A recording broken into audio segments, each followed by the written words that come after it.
courageuse, même vis-à-vis de leur milieu, de l'endroit où ils vivaient, du métier qu'ils faisaient. Ma tante était donc institutrice, donc l'enfant c'est quelque chose qui a toujours été vivant chez moi. Ma grand-mère était une enfant, je la voyais, elle était petite, elle marchait assez vite, elle avait des problèmes de souffle, mais c'était une enfant. Et mon autre grand-mère était aveugle. Donc si vous voulez, dans un monde un peu bancal, un peu à côté de la plaque. Et qui terminent leur phrase. La seule personne qui reste aujourd'hui dans ma famille, c'est ma tante. Mais j'essaie de me souvenir de leurs phrases, de me souvenir de leurs yeux quand ils me parlaient.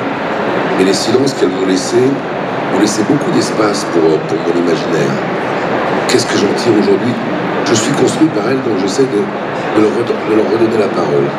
Et ma façon de faire, c'est de me cadrer avec les animaux, les chevaux, qui sont un élément fondamental dans ma construction, et les enfants.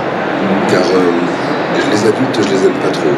J'aime bien les hommes, j'aime bien les femmes. Mais les adultes, ceux qui s'arrangent avec leur conscience, ceux qui peuvent trahir pour de l'argent, ceux qui mettent le profit avant l'instinct de l'enfance, ça m'ennuie beaucoup. J'ai pas confiance. Mais je comprends. Moi, bien sûr, c'est moi. C'est les deux. Là, c'est Marc. Et parce que ma mère avait... C'est le seul endroit. Ouais. Ma mère avait de temps en temps des chocs et il se passait quelque chose. En général, elle avait plutôt raison. Mais quand vous avez posé la question, vous avez parcouru quelque chose à laquelle je voulais répondre et j'ai oublié ce que c'était. On reviendra. Ouais. Bien sûr, c'est moi qui parle. Je suis le seul adulte dans la salle. Tout le monde est d'accord avec elle. Elle me raconte des folies. Et moi, j'y crois pas à ces folies. Je crois à la mort qui arrive.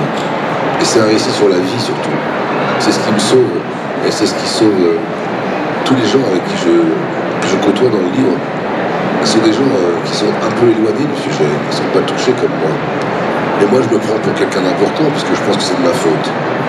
Mais pour qui on se prend pour penser des choses pareilles? On y viendra à la culpabilité. Tu vois?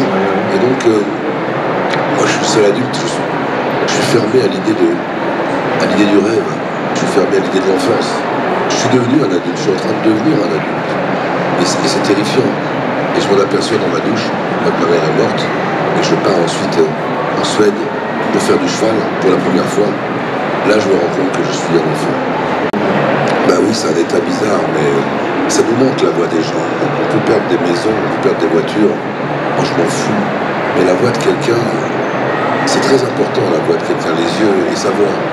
Donc, c'est vrai qu'elle me parle, et de plus en plus, depuis que le livre est sorti, je suis étonné. Hein. Je suis étonné du retour que j'ai. Elle est vraiment très présente aujourd'hui, de façon beaucoup plus positive.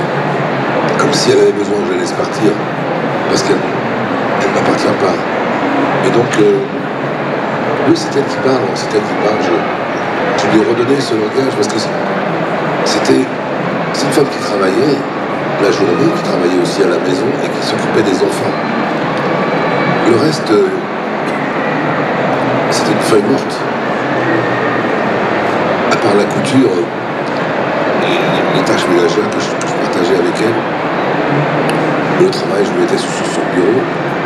Les enfants, elle donnait tout le temps. Elle ne prenait pas le temps de réfléchir.